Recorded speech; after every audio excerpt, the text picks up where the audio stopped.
Indian director Tarsum Singh brings to life this twisted sci-fi spawn of Silence of the Lambs by using his special brand of 90s music video meets walking art museum approach to filmmaking. Being a bit of a art-loving culture vulture, Tarsum uses multiple visual references throughout, including the work of many painters and even nods to his own on the REM music video, Losing My Religion.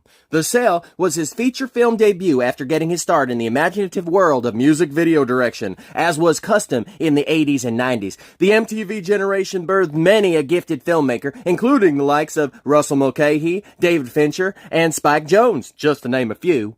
In many ways, The Cell was riding the wave of success made by David Fincher's Seven and the Wachowskis' The Matrix, and manages to serve as a hybrid of the two. Like Seven, it was very much an attempt at reinventing the wheel, so to speak, in that classic, you've never seen it quite like this before, evolution of a subgenre, you know? The script takes its concept from films like A Nightmare on Elm Street and Dreamscape, where characters are given the ability to enter each other's dreams. The science here is never thoroughly explained, so it may be hard to swallow for some, but if you can allow your brain to believe in a world where this technology exists, you can simply sit back and enjoy the nightmarish eye candy. The Cell was J-Lo's first official shot at leading a film, coming out only 1 year after the birth of her pop star status. Before this, she had either been a part of an ensemble like in the Killer Snake film Anaconda, or splitting the lead as she did with George Clooney in Out of Sight.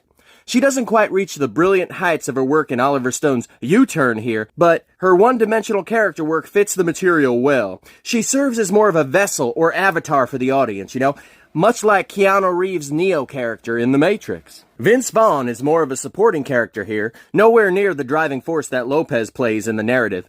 This was towards the end of Vaughn's dramatic period, only a few years before Todd Phillips' Old School would hit and change the trajectory of his career for the next 10 years. For me, his sweet spot was always somewhere in the middle, parts like Clay Pigeons, where he could showcase both his ability as a dramatic and comedic force. No serial killer film will be complete without a memorable villain, and we definitely get that in Vincent D'Onofrio. He plays a bit of a dual role here. It's a real meaty part. The humanity and monstrous side of his character is split in two, so he is faced with the challenge of bringing both sides of a twisted mind to life. There are definitely elements of The Cell that work better than others. The script may not be altogether perfect, but there is a lot of worth here, including outstanding visuals, inventive ideas, and traumatic bits of horror. Tarsum gives an impressive debut as a director. He would go on to push the visual boundaries of what is possible even further with each distinctive dreamscape.